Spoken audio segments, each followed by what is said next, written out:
잠깐 기도하고 말씀 나눕시다. 주님, 오늘도 하나님의 백성들을 불러 모아주셨사오매 말씀하옵소서.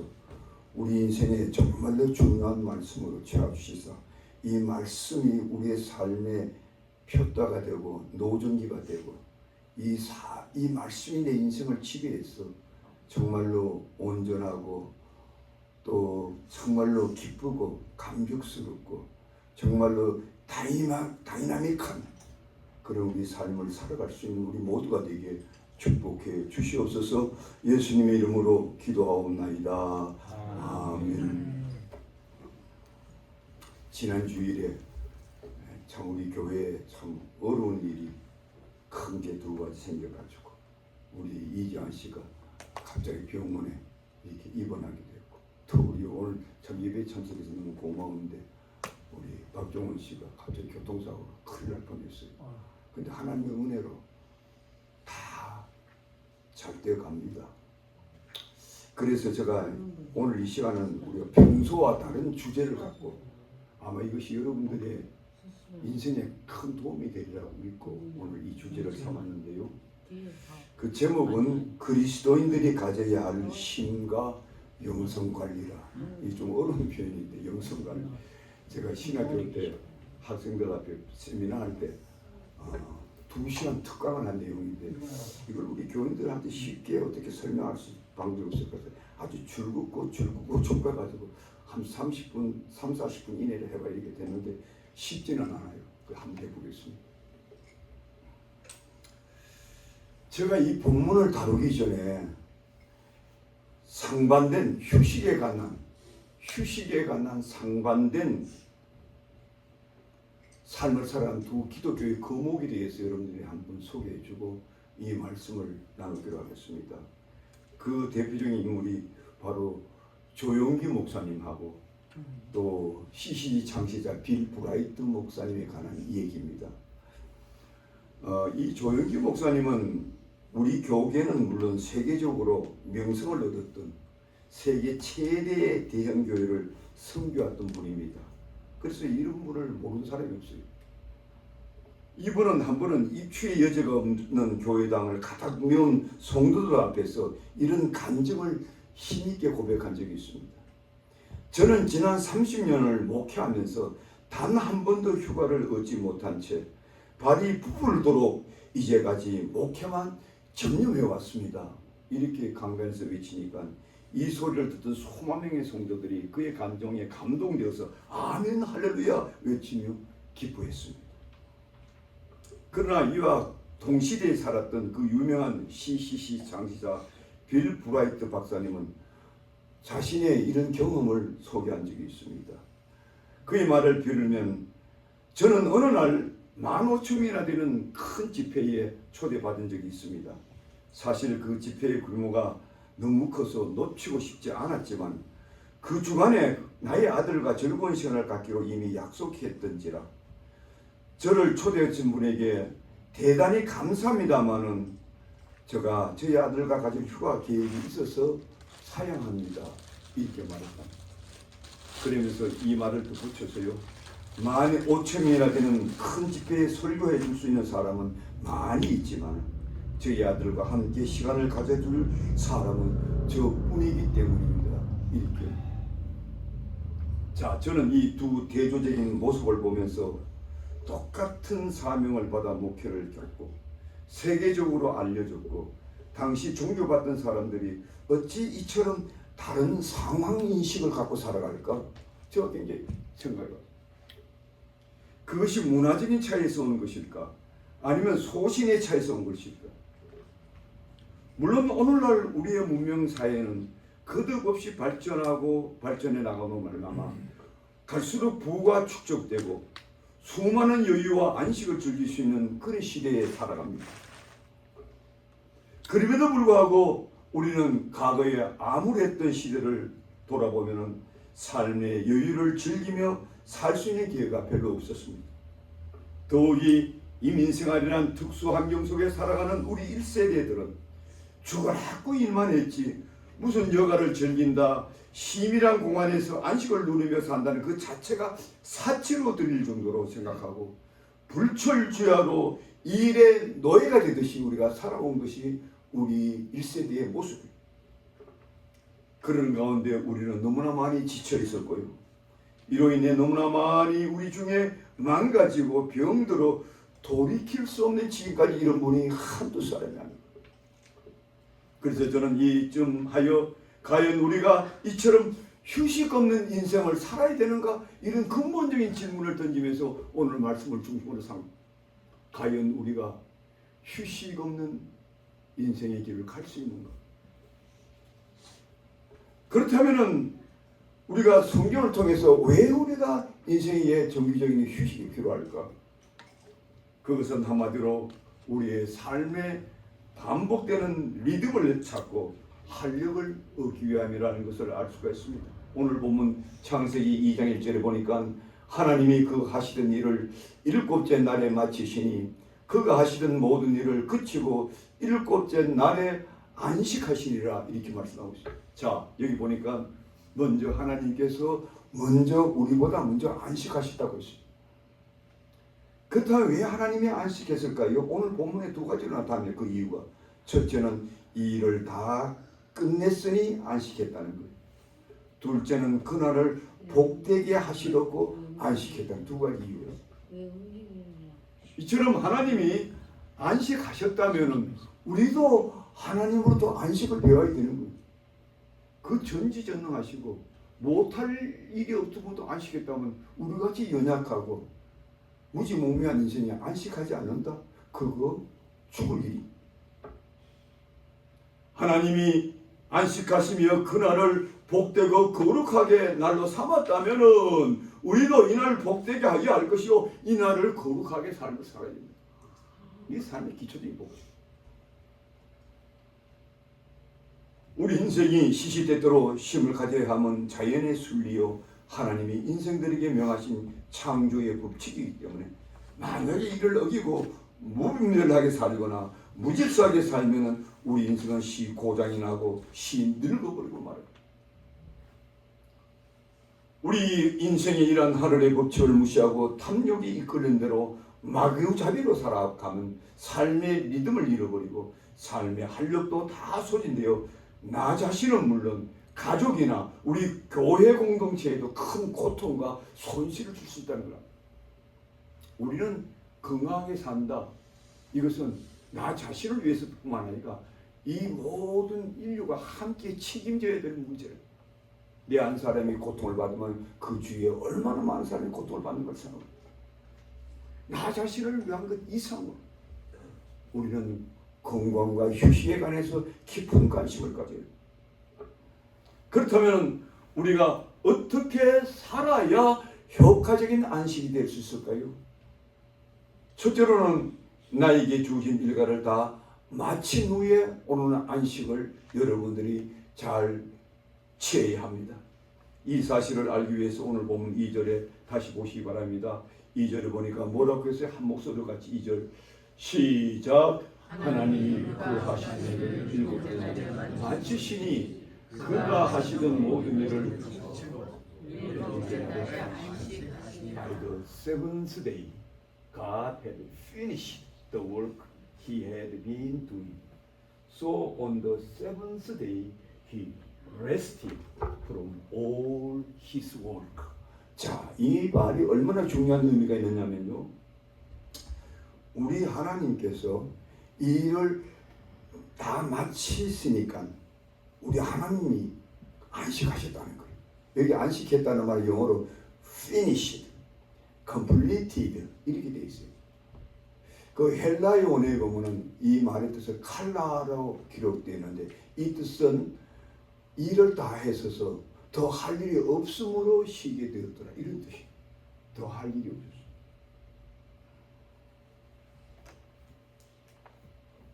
그래서 진정한 안식은 일을 끝내고 누리는 편이라는 것 이것이 옳습니다. 우리 인생의 수고함으로 낙을 누리고 수고함으로 우리가 안식을 얻는 것은 우리 하나님께서 우리 인생에 주신 최고의 선물이요 기쁨인 것입니다. 수고 없는 안식이 없어요. 일 없는 수고가 없고 수고 없는 안식이 없다. 이 원리를 먼저 여러분들이 이해하셔야 됩니다. 저 같은 경우에도 나는 늘 삶 속에 이것을 날마다 경험하고 있습니다. 저는 목회자로서의 최고의 축복은 강단에서 여러분들에게 하나님의 말씀을 전하는 거예요.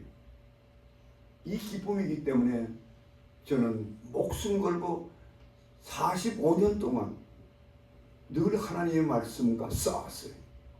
이 메시지를 준비했어요. 여러분, 이것이 얼마나 고된 일인지 상상도 못할 겁니다. 바울사도는 이 고된 일을 한 번 설교하는 것이 여인이 애 놓는 것만큼 힘들다고. 여러분 목사님들 28들 알고 있습니까? 모르고 있어요. 모르고 여러분 몰라. 저는 그러나 이 말씀을 전하는 기쁨을 늘 우리는 기쁨을 경험합니다. 왜? 제가 말씀을 준비하고 말씀을 전하고 나면은 내 일이 끝났기 때문에. 그 기쁨은 상상도 못해요.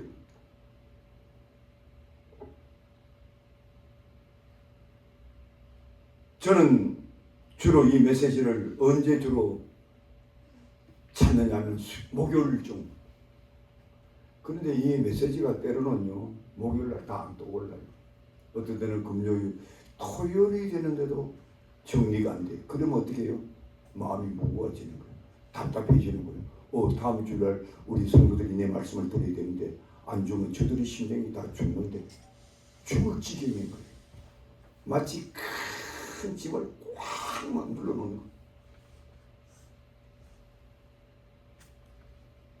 그래서 우리는 필사적으로 매주 말씀을 준비하는 거예요.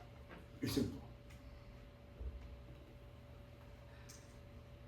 그런데 이런 수고를 아끼지 않은 이유가 무엇입니까?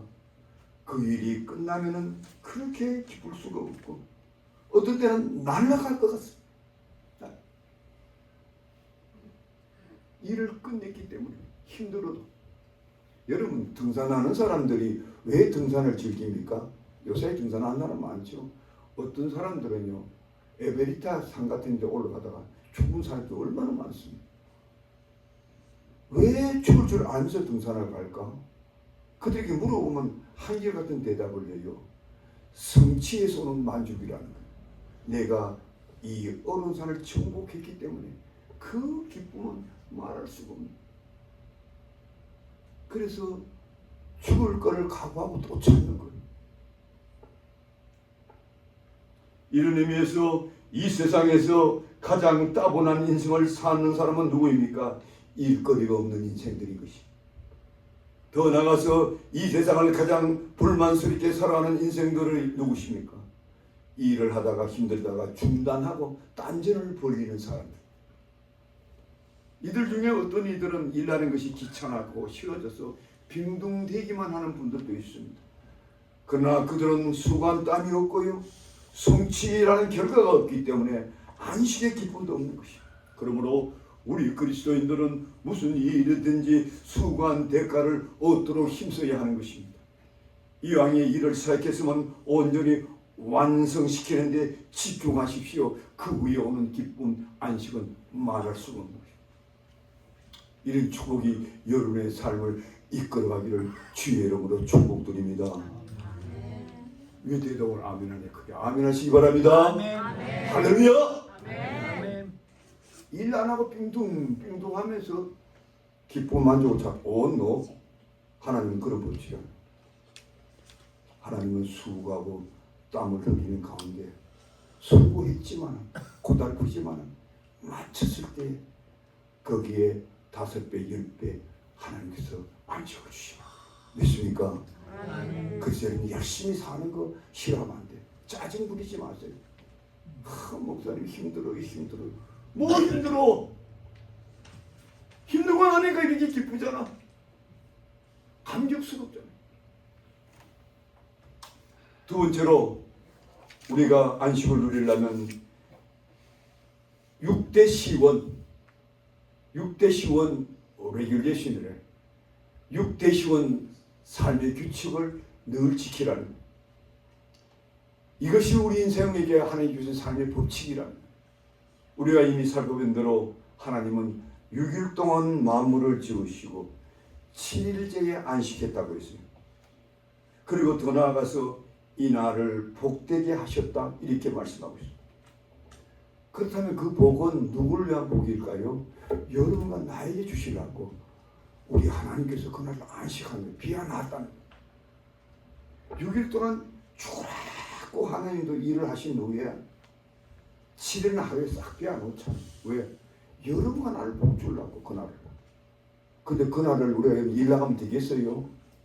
여러분 일 나가서 돈 지구만 벌어가지고 뭐 얼마나 떼돈 벌고 부자가 된다고. 그 복무보다 이 원리를 알아야 돼요. 여러분들 세계에서 가장 세상적인 부를 누린 사람들 누굽니까? 거의 크리스찬들이에요. 그 사람들이 왜 그런 부를 누릴까요? 안에서 에너지가 넘쳐나서 그들은 하나님의 원리를 아니까 그래요.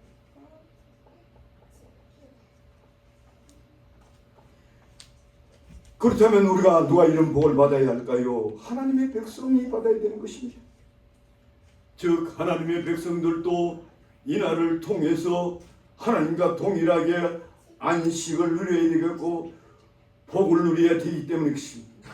그러므로 중요한 점은 이 하나님의 복을 우리 모든 하나님의 백성들은 반드시 누려야 하겠기에 모세가 시내산에서 하나님부터 10계명을 받을 때 이 안식에 대해서 가장 많이 강조를 했어요. 제가 한번 읽어드릴게요. 이게 신명기 5장에 나오는데요. 신명기 5장에 보면 하나님께서 십계명을 주시면서 이런 말씀을 하세요. 여섯 동안 내 모든 일을 힘써 행할 것이나 일곱째 날은 내 하나님 여호와의 안식일인즉 너나 내 아들이나 내 딸이나 내 남종이나 내 여종이나 내 소나 내 낙이나 내 모든 가축이나 내 문 안에 있는 유아는 객이라도 아무 일도 하지 못하게 하고 내 남종이나 여종에게 너같이 안식하게 할지니라. 15절에 너는 기억하라 내가 애굽 땅에서 종되었더니 내 하나님 여호와께서 강한 손과 편팔로 거기서 너희를 인도하여 내었나니 그러므로 내 하나님 여호와가 네게 명령하여 안식일을 지키라 하였느니라. 자, 우리 하나님께서 이스라엘 백성들을 왜 바로에서 건져냈을까요? 안식을 주기 위해서입니다. 그 바로의 악기는 무엇입니까? 영적으로 보면 사단의 굴레 안에 있는 거예요. 여러분 세상 사람들은 다 사탄의 굴레 안에 있는 거예요. 그래서 사탄의 굴레 안에 있는 동안은 결코 안식을 누릴 수가 없어요. 복을 누릴 수가 없어요. 그래서 그들을 끌어내서 이 자리에 오게 하신 거예요. 왜 끌어내서 이 자리에 오게 했을까요? 여러분들에게 안식 주시고 복을 주기 위해서. 근데 여러분들이 이 안식을 피해서 그냥 맨날 도망가고 뭐 집거리만 뭐 돈 좀 벌겠다가 눈이 벌게 해가지고 막 살아가고 그게 여러분들이 안식이 뭡니까? 오늘 우리 박종원 씨 그 큰 사고가 나가지고 죽을 뻔하고 그 사고 없으면 오늘도 일 나갔을 거예요. 오늘 설교 듣잖아요. 오늘 내가 아침에 만나가지고 내가 새벽기도 맞죠? 오다가 딱 만나가지고요. 당신이 오늘 예배 참석하면 당신 인생에 가장 축복된 말씀을 들을 것이다. 그러니까 저한테 무슨 안 그래도 오늘 주일날 교회 가려고 합니다. 제가 막 기뻐가지고 그걸 느꼈어요. 이야 이거 저 박선생이 제가 아마 돈 1,000만 원, 뭐 100만 원, 100만 원보다 더 좋은 거 받는 거. 여러분 이 비밀의 세계를 알아야 돼. 무지몽매한 거야. 주일날 뭐 모르고 그냥 뭐 살아. 여러분 무지몽매하면 안 돼. 목사님이 뭐라 그러니까 목사님이 저런만 하는지 이러지 마세요. 제가 뭐 여러분들을 교훈합니까? 서울교회 말씀 하나님의 말씀을 그냥 여러분 대신 전달해 주는 거예요. 전달. 하나님께서 여러분들에게 말씀하시는 거예요. 이 비밀을 알아야 돼요. 이 비밀. 그거 모르면 그 사람 인생 뻔해. 뻔한 거야. 뻔한 거예요. 해결이 없어요. 해결이 없어요.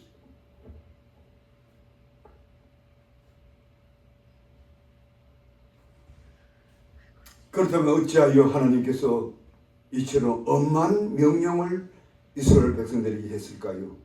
우리는 그 일을 다 헤아리기는 어렵습니다. 그러나 분명한 것은 이처럼 하나님의 명령을 받들 때 그들은 하늘로부터 엄청난 축복이 임함으로 말미암아 그는 근심할 필요도 없고 의복을 걱정할 필요도 없고 먹을 것을 걱정할 필요 없고 건강에 대해서 걱정할 필요 없고 하나님의 주신 축복으로 승리한다는 걸 믿으시기를 주의 이름으로 축복드립니다. 아멘. 믿으셔야 돼. 그 못 믿으면 여러분들 인생은 뻔한 거예요. 뻔한 거예요.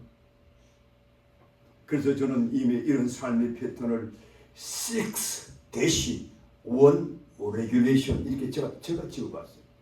제가 뭐 학생들, 신학생들 상대로 제가 과거에 20년 가까이 강의를 했으니까 뭐 가르쳐 줘야 되잖아요. 그래서 이거는요, 저만이 붙인 이 6-1 레귤레이션. 6일은 일하고 하루를 안식하면서 하나님을 공격하는 삶. 이것이 여러분들의 모든 축복의 기초인 거예요. 믿으시면 아멘 하시기 바랍니다. 아멘. 아멘 하세요. 그래 살아보세요. 건강이 안 오는 거. 저는 이런 삶의 결과를 역사적으로 또 봤어요. 여러분들 이 세계의 역사를 보면요, 누가 잘 사는 나라인가 못 사는 나라 분명히 판가름 나와요. 우리가 흔히들 세계의 두 진영을 말하면 공산국가 나라와 또 민주국가를 보죠. 서구 사이에. 여러분, 공산국가는 그들은 어떻게 삽니까? 공산국가는 이 생산성을 기히 여기기 때문에 인권을 무시해요. 그래서 막 강제로 막 노동시켜요. 그래도 뭐 부강해지겠다고. 여러분, 그래서 공산주의 나라가 부강합니까? 전 세계의 공산 나라들은 거의 다 좌파 정권 공산 나라 다 가난해져요. 가난해져. 그래도 놀기만 좋아하고. 그러놓고는 이 지도자들은 큰 일만 시킵니다. 6.1법, 6-1 법칙을 깡그리 무시했어요. 그렇게 되자 결과가 어떻게 됐습니까? 생산성은 자꾸 떨어지는 거예요. 쉼이 없이 강제 노동으로 인해 이제는 피곤에 지치고 의욕마저 떨어지고 건강도 문제가 생기고 그러니까요. 다 너도 죽고 나도 죽는 거예요. 옛날에 과거에 김정일 시대에 이북에서 여러분들 고난의 행군하다가요 수백만이 죽었잖아요. 수백만. 왜 그러나요? 쉴 줄은 모릅니까? 그렇다면 서구사회는 어떻게 왔느냐? 발전해 왔느냐? 서구사회는 그래도 기독교가 대세를 이룰 때에 인권이 강조되고 또 건강도 강조되고 삶의 행복이 강조되다 보니까 6.1 법칙을 딱 지켰어요. 또 기독교 정신이니까. 그래서 기독교가 서구사회가 이렇게 부흥된 거예요. 그런데 문제가 생겼어요. 서구사가 이렇게 놀다 보니까 너무 좋으니까 자꾸 더 놀자 이렇게 됩니다. 그래가지고 6-1이 아니고 6-2 법칙을 만들었어요. 그리고 요새는 거의 다 서구사회가 5.1일하고 이틀 쉬잖아요. 근데 나중에는 그것도 부족해가지고 무슨 경축일이다, 무슨 공휴일이다, 어떤 큰 뭐 이제 공휴일 생기면 뭐 3일, 5일, 열흘씩 막 휴가 막 주고, 야 이거 뭐 참 좋은 세상이네. 그런데 그렇게 되니까 점점 생산성이 떨어지게 돼. 그리고 나중에는요 월요병이라는 이상한 병이 생겨가지고 월요일날 화요일까지 일이 안 잡히는 거예요. 너무 그냥 놀다가. 그래서 성경으로 다시 돌아가야 되는 거예요. 하나님께서 명하신 6-1 레귤레이션 가장 축복된 삶. 심지어는 이러한 삶의 법칙이요 동물계, 자연계에도 그대로 나타나요. 가령 여러분들이 성경에 보면 경작을 할 때 구약시대에 보면 6년만 경작하고 1년은 쉬어놓으라고 그러잖아요. 왜 그럴까요? 생산성을 높이기 위해서. 근데 그걸 무시하고 계속 경작을 하면요 땅이 점점 메말라가고 그냥 생산성이 막 끊임없이 떨어져요. 아주 땅이 극도로 황폐해져서 쓰지도 못하게 돼요. 심지어는요 옛날에 탄광에 일을 할 때 노쇠를 시켰는데 노쇠를 쉬지 못하고 계속 시키니까요 일을 노쇠가 못해요. 나중에 눈도 다 멀어버리고. 그래가지고 고민이 돼가지고 노새를 우리 인간체는 일주일에 하루거나 완전히 푹 쉬게 만드니까 힘이 막 살아나는 거예요. 그래서 노새가 하루씩 시원한 노새가요 매일 일하는 노새보다 10배, 20배 일을 더 많이 하는 거예요. 만물, 하나님이 정하신 만물도 그러하거든. 우리 피조물 중에 으뜸으로 창조된 이 인생이 이 법칙을 어기면 우리가 복을 누릴 수가 있을까요? 편안을 누릴 수가 있을까요? 과연 그 인생의 안식이 올까요? 지치고 피곤하고 여러분들 얼마 못 가서 다 무너지지 않을까요?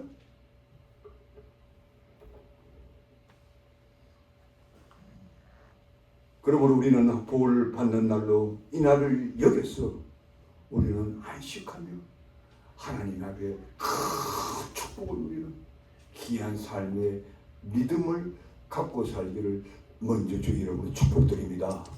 세 번째로 우리는 이런 정규적인 안식을 통해서 자신의 삶을 돌아볼 기회를 얻게 되고 또 이런 삶을 통해서 내일의 삶을 이어갈 힘, 에너지를 충전받게 됩니다. 여러분 주일날 잠깐 교회 왔다 가는 거 그거 여러분 쉽게 생각하면 안 돼요. 그것이 여러분들 인생의 건강을 좌우한다는 걸 아시고 우리의 인생은 정신없이 바삐 돌아가는 삶을 통해서 결코 자신을 돌아볼 기회를 갖지 못합니다. 그 분주함 때문에 지금 내가 어디까지 이르렀고 어디로 향해 내 인생을 가는가 돌아볼 기회 자체가 없습니다. 우리가 인생을요 보람있고 의미있게 살려면 내가 지금 어디까지 왔으면 내가 어디를 향해서 살아가야 정말 하나님이 기뻐하시고 정말 의미 있는 삶일까 이걸 알아채는 사람들이 인생다운 것 아닙니까? 그냥 아무 생각 없이 여러분 살아가면 그거 뭐 개돼지나 똑같죠. 어리석은 자를요 성경에는 뭐라 표현한 줄 압니까? thoughtless person이라고 해요. 생각 없는 자. 그냥 정신없는 거야. 지죽을 줄 모르고. 그게 어리석은 자라는 것이죠. 우리는 과거에 내가 어떤 삶을 살았고 지금 내가 어떤 삶을 살고 내가 어떤 삶을 살다가 내가 하나님 앞에 설 것인가. 여러분 이것을 생각 안 하고 사는 사람이 있습니까? 그럼 그보다 어리석은 인간이 없다는 거예요. 그러면 그것을 생각하고 가다듬고 그것을 이뤄내는 사람이 누굽니까? 바로 정기적으로 안식을 가질 수 있는 사람에게 온다는 거예요. 왜? 우리가 힘을 통해서 얻게 됩니다. 우리는 이와 관련하여 만물을 창조하신 하나님이 그의 창조사역이 하나 둘 완성될 때마다 잠시 포즈를 취했다는 걸 여러분 기억하세요. 예수님께서요 우리 하나님께서도 우주 만물을 창조할 때 무대볼로 막 창조하지 않았어요. 여러분 잘 보세요. 천지 창조할 때마다 첫째 날, 둘째 날, 셋째 날 다 다르게 창조했잖아요. 하면서 하나 딱 끝나고 나면 어떤 구절이 나와요? 하나님 보시기에 좋았더라. 하나님께서 딱 포즈를 취하는 거예요. 그 다음에 딱 간단한 표주 취하면 또 하나님이 처음에는 뭡니까? 우주 만물 창조하실 때에 쭉 순서대로 창조하지 않습니까? 그러다가 마지막 인간을 딱 창조해 놓고 나면 뭐라고 합니까? 하나님 보시기에 심히 좋았더라. 우주 만물을 전부 창조하는 가면 인간이 그렇게 하나님 보시기에 아름답게 보이는 거예요. 왜? 자기 형상대로 창조했으니까. 너무 기쁜 거예요. 너무 감격해가지고 이야 이 기쁨을 내가 어떻게 누구하고 나눌고 누구에게 줄고 그만 우리 인간들이거든.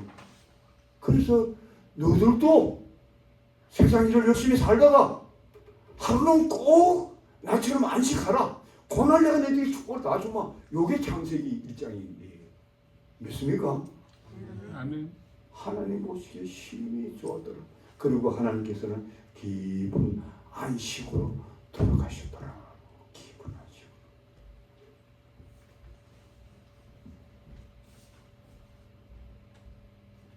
그래서 빌 하벨 목사님은 이런 말을 했어요. 심지어는 너무 분주하게 일벌레처럼 살아가는 우리 목사님들 향해서도 목사가 자신이 섬기고 있는 교회에 줄 수 있는 가장 큰 축복은 당신들의 건강이요. 목사님들이 맨날 아프고 들어눕고 지쳐 있으면 우리 성도들은 어떻게 됩니까? 기가 막히지요. 만약에 그 성도들이 몇백 명, 몇천 명이 되면 그 몇천 명, 몇백 명이 어떻게 됩니까?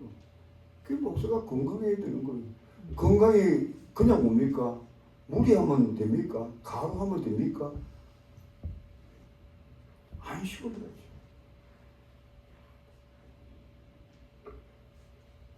우리는 이와 관련하여 저 유명한 엘리야의 삶의 체험을 우리가 찾아볼 필요가 있습니다. 우리가 엘리야 하면은 여러분 머리에 무엇이 떠오릅니까? 용맹이 뛰어난 사자, 불의 사자, 능력의 사자, 용감한 사자, 목숨을 걸고 하나님의 뜻을 이루어가는 사자.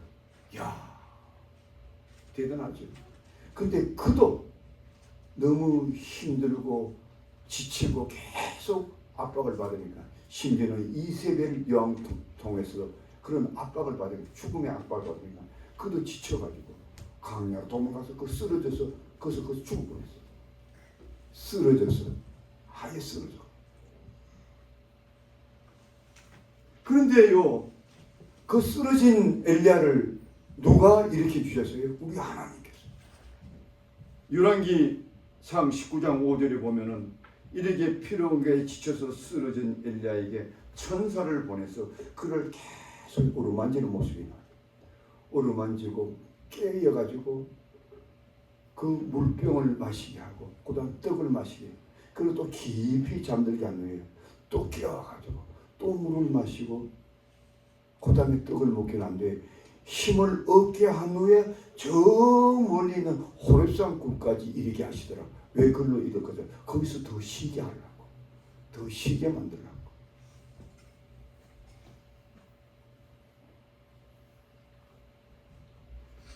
우리 인생이 그리스도인 안에서 참 건강과 회복을 얻으려면 우리 주께서 주신 위로와 은혜가 있어야 완벽해져. 완벽해.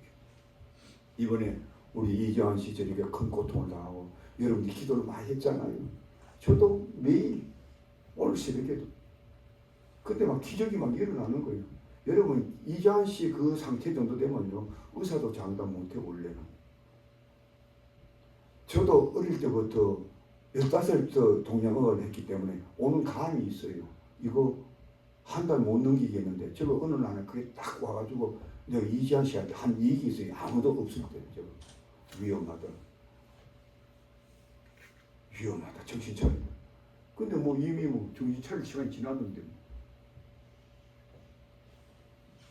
그래서 우리는 기도할 수밖에 없었고, 결국 하나님의 간섭으로 어제 우리 킴벌리하고 우리 여기 신나이엘 우리 간사님이 그 갔다 왔는데 의사들이 놀래더라는 거예요. 이 정도 된 사람이 이렇게 회복되면 뭐 6개월, 1년도 갈 수가 있는데 이렇게 급격하게 회복되는 건 처음 본다는 거예요. 여러분, 그것이 주님께서 도와주신 게 아닙니까? 믿으시면 아멘 하시기 바랍니다. 아멘. 여러분들이 기도를 한 거예요. 여러분들이 기도를 하니까 하나님께서 자비를 베풀어 주는 거예요. 여러분, 이 비밀을 여러분들이 알고 계십니까? 알고 계십니까? 그렇다면 우리가 쉼을 통해서 어떤 회복을 얻게 됩니까? 우리가 쉼을 통해서 얻는 회복을 크게 세 가지로 볼 수 있어요. 첫째는 육신의 회복이에요. 육신의 회복.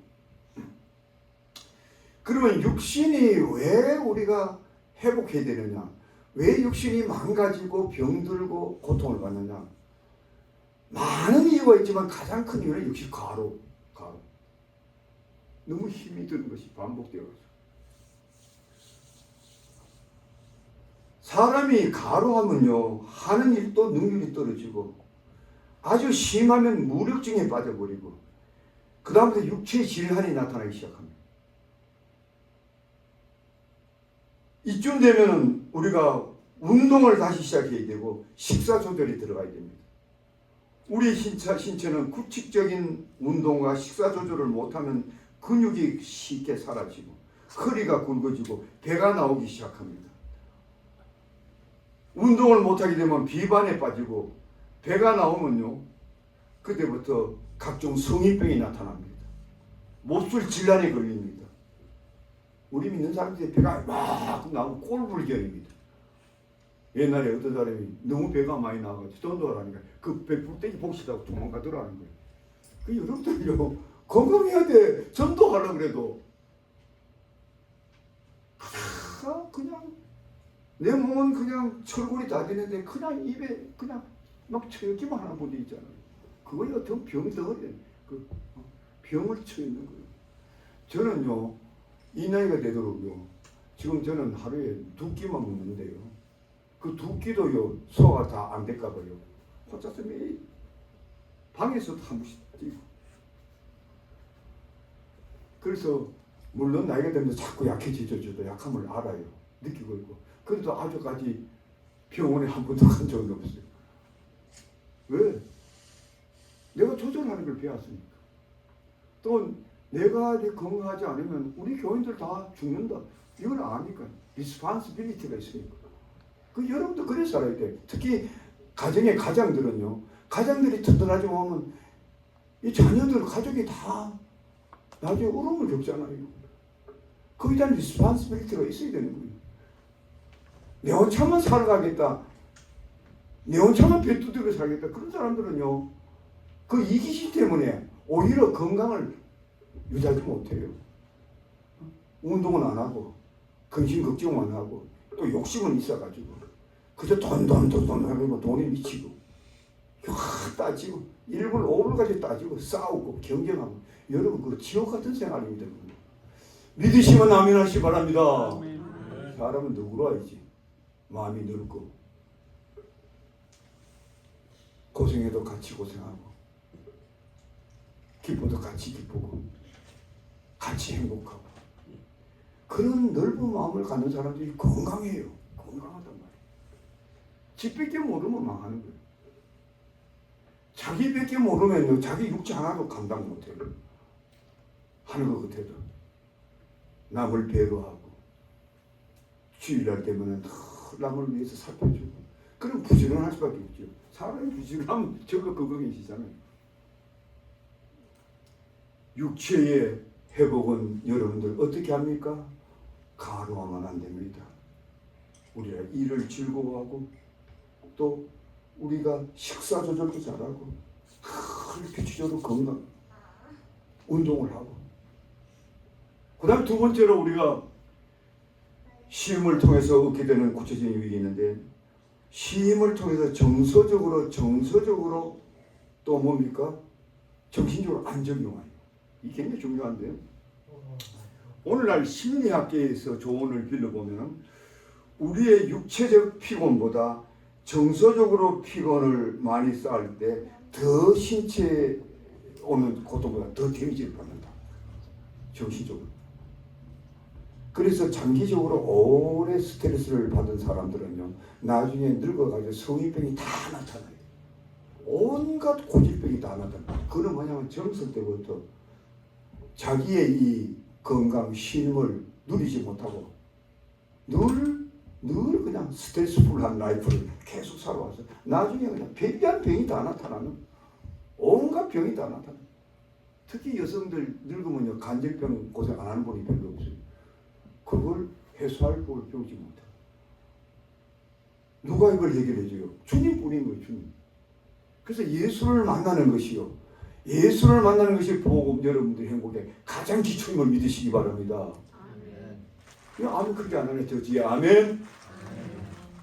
아멘. 아멘.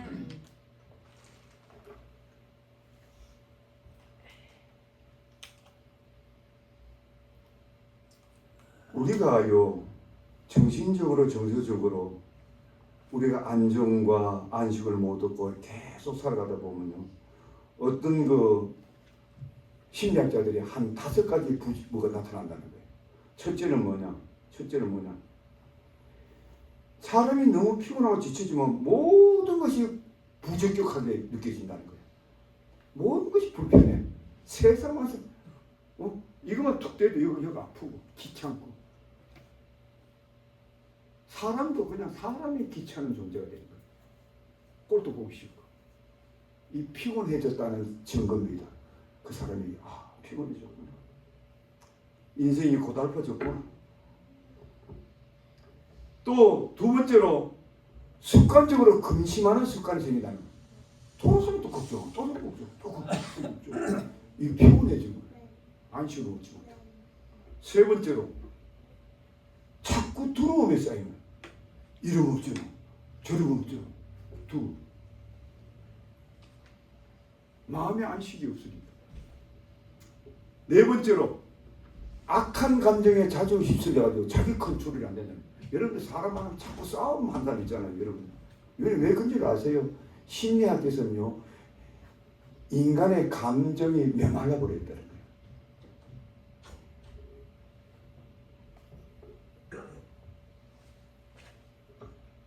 그래서 누구만 만나도 자꾸 부딪히는 거예요.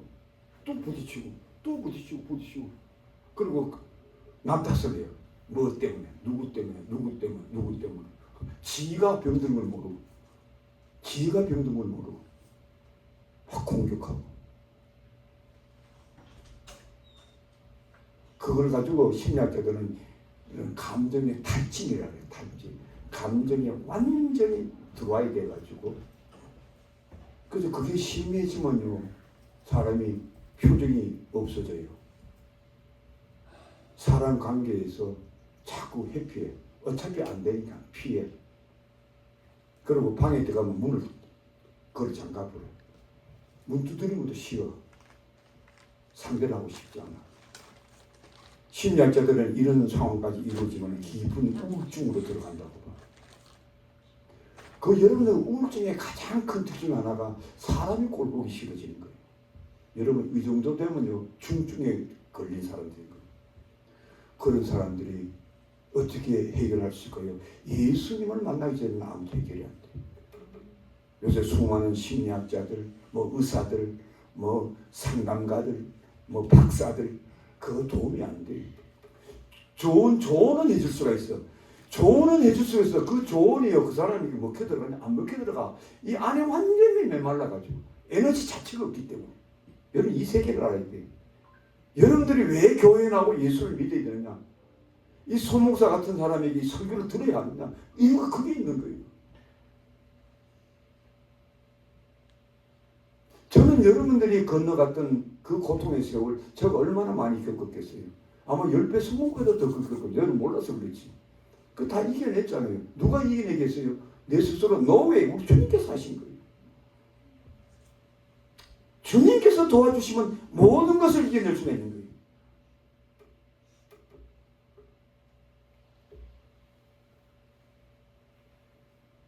우리는 이러한 주님의 축복을 얻으려면 힘을 통해서 주님을 만나야 되는 것입니다. 대부분의 우리 인생들이 정신적으로 정서적으로 큰 상처를 받는 것은 관계의 실패에서 일어납니다. 관계에서 거의 다 일어나요. 이 관계에서 일어나는 중에 가장 직업적으로 많은 그 경험할 수 있는 직업이 또 따로 있어요. 대표적인 직업을 걸라면요, 뭡니까? 변호사, 의사, 또 목사님도 마찬가지예요. 이런 직업은 사실 별로 좋은 직업이 아니에요. 돈은 좀 버는 직업일 수도 있어요. 목사는 돈도 못 버죠. 그러나 사실 좋은 직업은요, 뭔 직업이냐면 자연, 고고학자, 역사가, 이런 사람들은 사람한테 스트레스 안 받기 때문에 24시간 사람을 상대를 해야 돈 벌게 되는 사람들, 이게 제일 힘들어요. 의사들이 그래서 힘들고, 간호사도 우리 혜정 권사님 간호사한테 여러분들보다 아마 10배 더 고생할 겁니다. 저는 그걸 알고 있어요. 그래서 늘 감사, 그래도 힘차게 신앙생활 하잖아요. 그게 제가 감사한 거예요. 왜? 그만큼 신앙의 깊이가 더 있기 때문에 그걸 이겨내는 거예요. 저도요, 제가 한번 간증 하나 할게요. 이 시간 여러분들 도움이 될까 하고. 제가 원래는 미국에 공부하러 들어왔잖아요. 미국 와서 목회한다는 건 상상도 못했어요. 공부는 하고 싶은데 돈은 없어. 그래서 제가 가나산 뒷산에서 신학대학원 3학년 때부터 1년 동안 눈과 낮과 밤 눈이 오나 비가 오나 기도를 했어요. 그러다가 저희 아내를 만난 거예요. 이 미국에서 공부하다가 한국에 또 총신대학원에 유학 들어왔더라고요. 그래서 미국 들어서 내가 공부길이 열렸나 봐 왔는데 아이고 쉽지 않았어요. 제가 공부하다가요 돈이 떨어져가지고요 3번이나 중단했어요. 목사가 공부하다가 돈이 떨어져서 중단하면 뭐 합니까? 할 게 없는 거예요. 그 길을 이미 갔으니까. 그럼 목회하잖아요. 목회가 얼마나 힘들어요. 그것도 경험도 없는 목사가. 그냥 초창기에 목회는 굉장히 힘들었어요. 너무 사람들이 나를 마음을 그때는 경험이 없다 보니까 별한 얘기를 다 듣고 별 오해를 다 받고 별 모함도 다 받고 도저히 상상도 못하는 이야기를 짓거리고 사람들이 당기고 여러분 그거요 그대로 다 듣고 살면요 병이 생겨요. 스트레스가 넘쳐가지고 나중에는요 분노하고 증오심이 나고 그 다음에 인간이 보기 싫어져요. 인간을 상대한다는 것이 역겨워. 여러분 그 정도 되면 이미 죽중에 들어가는 병. 죽중에. 그렇다고 목회를 그만둘 수 없잖아요. 그러니까 스트레스가 쌓이니까요. 저는 여러분들 솔직히 이 시간 고백합니다. 내 가정에 자녀들에게 잘해주지 못해요. 삼형제를 키우면서 우리 아내가 고생 너무 많이 했어요. 나도 스트레스가 쌓이니까 아내한테도 제대로 못해주고 자식한테도 한번 제대로 놀아봐 주지도 못했고 그난 지금 이래 돌아보면 이 아들이 우리 아들이 나 때문에 상처를 많이 받았겠구나. 그래도 이렇게 예수 잘 믿으니까 얼마나 고마운고. 그래도 공부의 꿈을 버릴 수가 없어가지고 39이 돼도 또 제가 공부 들어간 거예요. 여러분 나이가 공부 목회하다 이거 39에 다시 박사과정에 들어간 목사 어디 있습니까? 우리 친구 목사는 처음에도 나를 다 말렸는데 송 목사 이제 목회하고 말거라. 지금 당신 그 나이에 그래서 제가 저 카버넌트까지 가고 그래서 거기서 또 돈이 떨어져 다 못하고 오고 그러니까 제가 얼마나 상처가 많고 한이 맺혔겠어요. 그러니까 목회도 힘든 거예요. 상처가 너무 깊으면 목회도 쉽지 않아요. 큰 마음이 우울하니까. 겉으로는 내색할 수 목사니까 내색할 수 없잖아요. 목사가 그 내색하면 교인들이 얼마나 우울해지겠어요. 그거 내색을 안 하고 그냥 막 버틸라니 더 힘든 거예요. 그러다가 제가 한 번은요, 어느 날 제가요, 어떤 책을 딱 짓게 됐어요. 그 책의 이름이 뭐냐면요,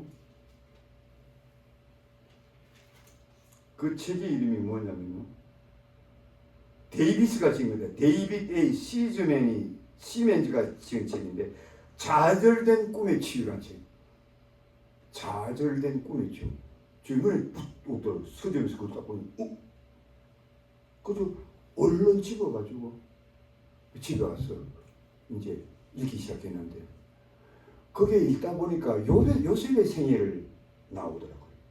요셉이 어떻게 어릴 때에 형들의 미움을 사가지고 죽을 고비를 넘기고 저 이북 나라에 팔려가가지고 거기서도 그렇게 성실하고 진실했는데도 또 모함받아서 감옥에 들어가고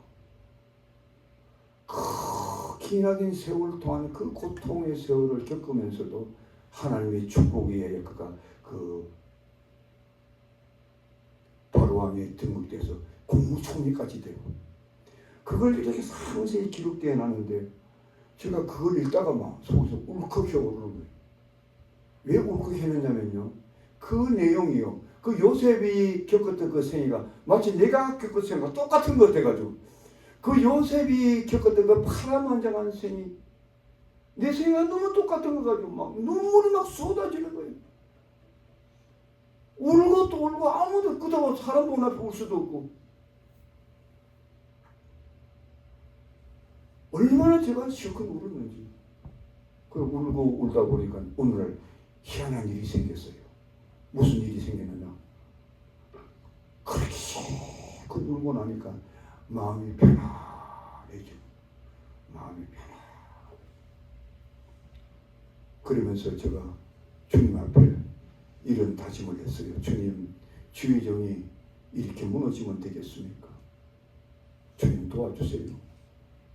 그때부터 주님께서 내 안에 은혜 주셔가지고 목회할 힘을 주시더라고요.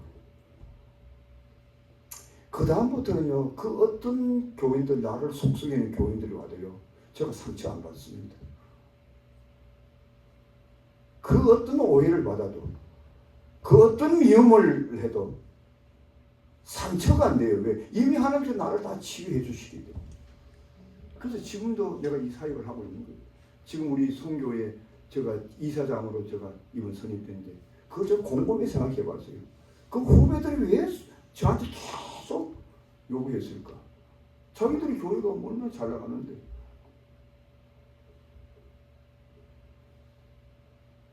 여러분이 이 세상을 살면서요, 그래서 이 쉼을 통해서 우리가 오는 축복이 얼마나 크다는 걸 알게 돼요. 그 쉼을 통해서 우리가요, 무엇보다도 우리가 육체가 회복될 뿐만 아니라 쉼을 통해서 정서적으로 정신적으로도 회복될 뿐만 아니라 우리 영혼이 회복이 돼요. 우리 영혼이 회복되기 위해서는요, 첫째는 쉼을 먼저 받으려고 자주 여러분들이 혼자 있는 시간을 많이 가져요. 그 혼자 있는 시간이라는 것은 내가 고독하기 위해서가 아니라 주님을, 하나님을 만나기 위해서 시간을 따로 띄워놓는다는 뜻을 가지고 있어요. 우리가 그 혼자 있는 시간은 뭐 어디서 가질까? 뭐 골방에 있을 수 있고, 성전에서 고요히 혼자 기도할 수 있고. 저는 자연을 좋아 그래요. 그래서 제가 미국에 처음에 유학 왔을 때 일이 안 풀리면 무조건 차를 몰고 나갑니다. 어디 가느냐? 바닷가 아니면 산속에. 그거는 사람을 안 만나기 때문에 하나님 앞에 소리지를 기도해도 누가 나한테 뭐라 그럴 수가 없고, 막 울부짖어도 나한테 뭐라 그럴 사람이 없고. 그러니까 자연 속에 들어가면 마음이 편안해져요. 모든 근심 걱정을 다 잊어버려요. 그래서 우리가 자연이 참 좋은 거예요. 그 자연 속에 들어가면요, 또 뭘 봅니까? 꽃을 보죠. 그 물소리를 듣지요. 새가 지저귀는 소리를 듣지요. 너무너무 마음을 편하게 하는 거예요. 아무 생각을 없게 만드는 게 자연이야. 그래서 우리 예수님도 제자들에게 저들이 너무 바쁜 걸 아시고 너희는 잠시 그 바쁜 틈을 떠나라 그랬어요. 그리고 주님은 자신은 따로 산에 갔다 그랬어요. 왜 산에 갔을까요? 그것이 가장 좋은 곳이니까. 옛말에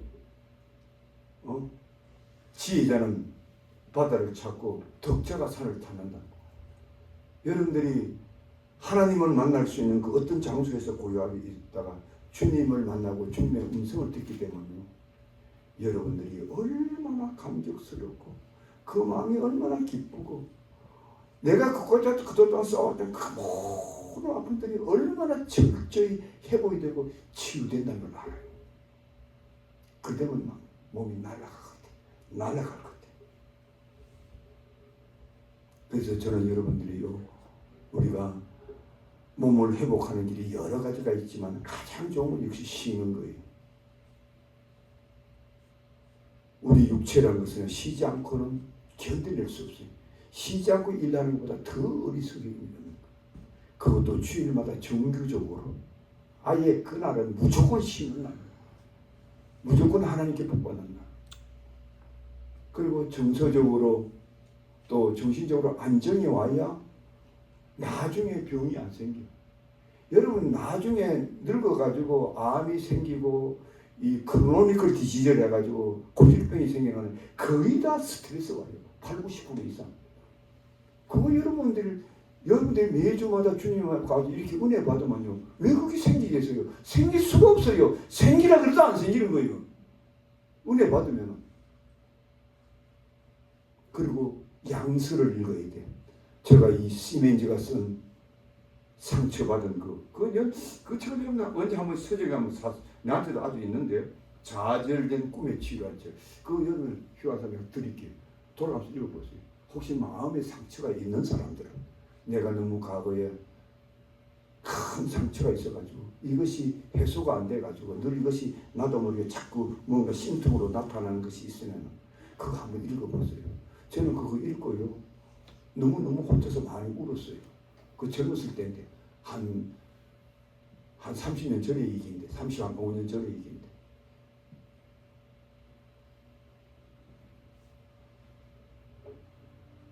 그리고 그 다음에 가장 중요한 것은 영적 회복에 집중해야 돼. 마지막 단계. 처음에 육체 회복, 둘째로 뭐라 그랬어요? 정신적, 그 다음에 정서적 회복, 마지막 단계 영적 회복.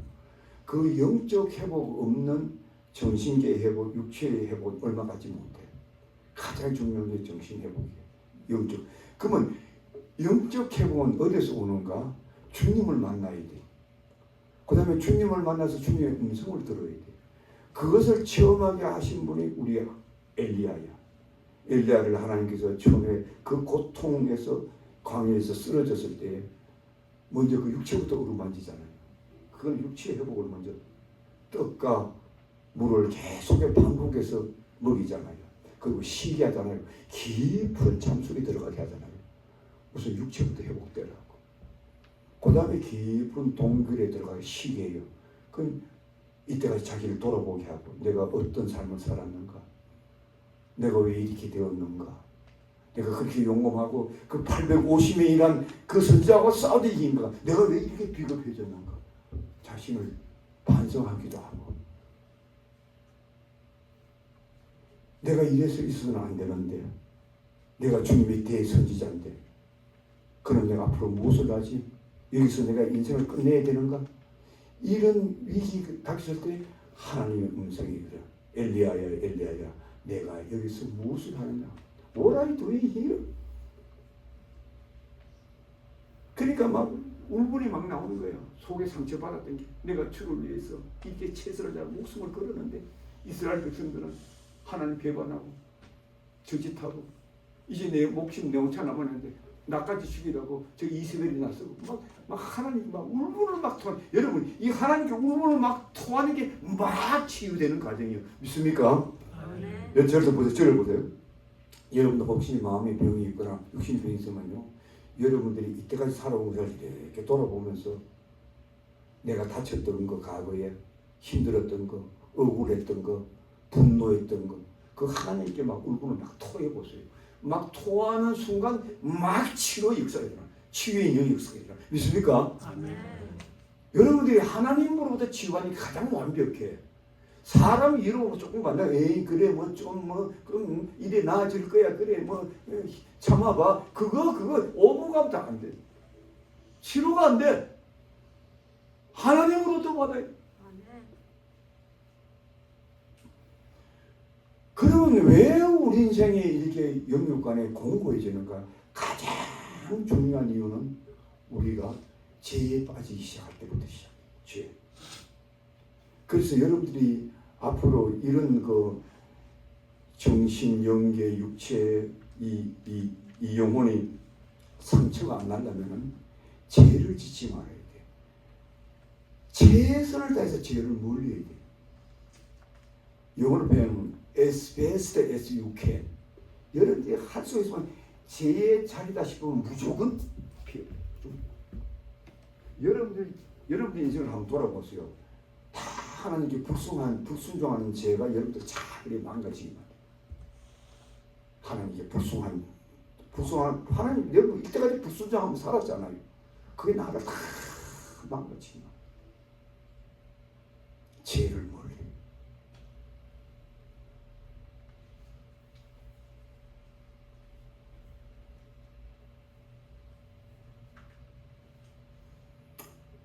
우리가 죄를 멀리하면 왜 우리가 영혼의 축복을 받고 건강해지냐면요.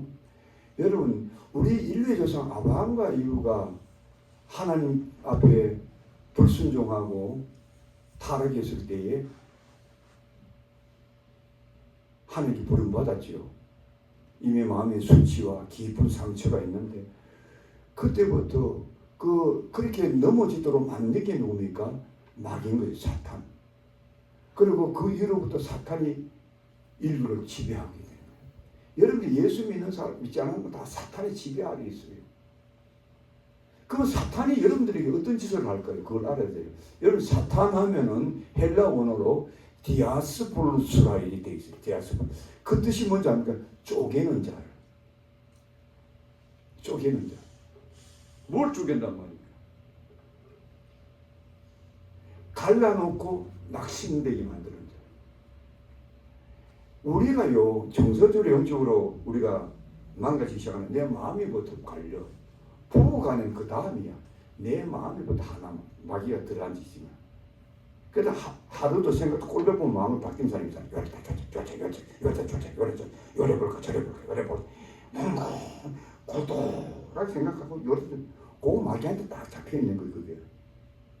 그런 사람이 부부간에 화목이 될까요? 택도 없어. 지 마음도 못 다스리는데 벌써 그런 부부가 둘이 만나면 마음이 넷대는데 그런 사람이 교회에 10사람이 있으면 그 마음이 20 마음이 돼. 맨날 치고받고 싸우지. 네가 옳고 내가 옳고. 안 되는 거예요. 그래서 우리는 죄를 멀리하면 저토로 마귀는 힘을 못 써. 그러나 여러분들이 죄를 지으면 이미 그때부터 마귀는 여러분들의 인격과 여러분의 영혼을 그냥 브렉다운 시키기 시작해요. 드럽게. 여러분들 저를 잘 들으세요. 여러분들 방마다요. 내가 문을 좀 들어가면 목사님 겁이 나죠, 여러분들. 어떤 사람은 문을 콱 걸어 잠그고 목사가 갔는데 왜 걸어 잠굽니까? 목사님 그 방에 들어가면 축복이 올 텐데. 그래서 제가요 억지로라도 문을 딱 열게 하면요 그 마귀가 이미 하면 그 방마다 다 지배하고 있어. 우리 목사님 희한한 소리 하네. 그죠? 내가 이게 성교하고 처음으로 이게 뭐냐. 여러분들이 사랑하기 때문에. 여러분들이 가정 방법마다 마귀가 진을 치지 못하도록 만들어야 여러분들이 건강이 와, 행복이 와. 믿습니까? 아멘. 겁이 나서 아멘도 안 하네. 믿습니까? 아멘. 그래서 앞으로 우리가 한 달에 한 번씩 가정 예배를 드리려고 하는 거예요. 그 마귀부터 쫓아내야 돼. 여러분 눈에 안 보이니까 여러분들이 인식을 못하죠. 확 찔려가지고 불순종하는 그 영을 마치 목을 쪼르대. 자, 이번에 우리 그 제니퍼가 그걸 겪었다 그래요. 여기 기도하러 오는데 기도 못하게 막 목을 막 쪼르는데 막 숨도 못 쉬게 막 여기 그래 방에 들어가면 또 앉지도 않고 그거요. 마귀가 기도 못하게 하나님 축복 못 받게 하려고 목숨 거는 거예요. 그래서 제가 말씀드렸어요. 마귀가 지금 방해하고 있다. 그래서 우리 그저께 처음으로 그 간증을 들었는데요. 정말로 하나님이 살아계신 걸 이제 제가 알겠다고. 아이고 주여, 나는 그 얘기 듣고요. 우리 그 제니퍼가 저한테 10,000불 준 것보다 더 기쁘더라.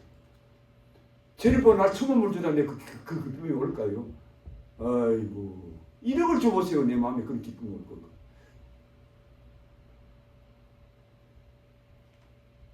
여러분들의 용어를 쥐어짜고 만드는 그 교만의 영들, 그 아집의 영들, 그 죄의 영들, 그 더러운 탐욕의 영들, 그걸 그냥 쫓아내야 돼.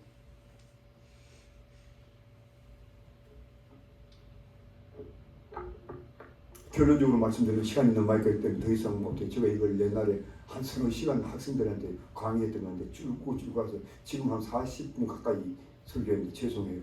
이제 제가 결론을 내가 어떻게 내렸냐면요. 설교만 안 하고 어느 유명한 시인의 시를 한 구절을 읽어드리고 제가 오늘 말씀을 마무리시켜요. 오늘 말씀을 여러분 마음에 평생 깊이 새기고 이대로 여러분 살아가 보세요. 어떤 축복이 여러분들이 임하는가 여러분들 스스로 보세요. 자, 이 어떤 시인의 글을 읽고 말씀을 맺겠습니다. 주님, 나를 늦추소서. 나의 마음을 편안케 하심으로 심장의 고동을 고르게 하여 주옵소서. 내 급한 발걸음을 붙드사 영원의 꿈을 갖게 하소서. 혼돈의 날이 넘치는 날 가운데 나에게 영원한 언덕의 평안함을 주옵소서. 네 기억에 살아있는 물소리가 듣게 오게 하시고 그 안의 음악으로 나의 심경의 긴장을 푸옵소서. 발걸음을 멈추고 꽃을 찾게 하시고 친구와 더불어 담소하며 강아지를 가까이 하면서 아이에게 미소 지으며 양서를 몇 줄 읽음으로 짧은 휴식의 즐거움을 가르쳐 주옵소서. 주님, 나를 늦추시고 나의 뿌리가 인생의 지구적 가치에 깊이 묻히게 고무하시며 저 더 높은 곳을 향하여 전진하게 하옵소서. 매일 나의 삶의 경주는 항상 뛰어야 하는 것이 아니며 빨리 달리는 그 이상의 의미를 내 삶 가운데 발견할 수 있게 하옵소서. 저렇게 거대한 떡갈 나무를 바라볼 때 그 웅대함이 천천히 꾸준히 지나간 결과임을 기억하며 살게 하옵소서. 좋은 시 아닙니까? 너무 바쁘게 막 살지 마세요. 생각 없이 살지 마시고 그저 여러분들이 그 몇 푼 한 푼 더 벌라고 주일날 뿌둥거리며 그렇게 살지 마세요. 하나님은 여러분들을 편안하게 행복하게 그렇게 수고를 안 해도 축복해 주는 기름을 믿고 안식하며 주님의 안식 가운데서 기쁨과 축복을 누리시기를 주의 이름으로 축복드립니다. 우리 기도합시다. 하나님 감사합니다. 우리는 일생 동안 내가 어디서 왔으면 지금 내가 무엇을 지금 하고 있고 어디로 향해가는가 이것을 우리가 생각도 할 틈도 없이 불철주야로 그저 뜨밀려서 이렇게 살지 않으면 죽을 것만 같아서 우리는 정신없이 살다가 피곤해 있고 지쳐 있고 상처나 있고 병들어 있고 고침을 받지 못하고 있고 아버지 하나님 이런 삶을 예수 그리스도로 말미암아 우리가 다 씻어지게 하시고 주께서 말씀하기를 내가 온 것은 양으로 생명을 얻게 하고 풍성케 하려는 이 말씀을 믿고 예수 안에 있는 생명이 내 안에 넘쳐날 수 있도록 우리가 안식과 아버지 하나님의 복을 누리며 살아가는 우리 교인들이 다 될 수 있도록 축복하여 주시옵소서. 예수님의 이름으로 기도하옵나이다. 아멘.